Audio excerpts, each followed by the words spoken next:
Ya iku jenenge nek wong gedhe jare ilham, nek wong cilik ipe. Nah. Dadi apa to kok dadi ilmu iku dawuhe iki liwat rohani. Ngerti sampeyan tak kandhani. Ilmu ki liwat rohani dawuhe. Ndak jasmani ndak bisa jasmani doyan gemblong doyan klemat doyan iwak bosok-bosok enggak amat. Lah nek rohani lah ra doyan apa. Sampeyan tak kandhani. Denger ta? Nah. Ya nek jasmani lho apa? Pikir le mau.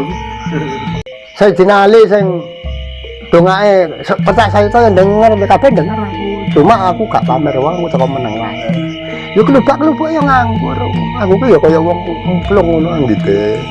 Tapi dia gak ngerti. Iya sam. Ra denger wong lah. Tak denger. Dedene wong iku ngene lho. Ndope iso sembayang. Aja ngenyek sing ora sembayang. Hak pribadi. Salat sampean waca santai ketok. Salat kanggone manusa iku alat. Alate wong sing meluk agama Islam. Salat nanjane iso sampe telat. Lho. Salat wae munggo sing kuwasa sebagai kilat. Kuwasa nek ngersakno pira-pira.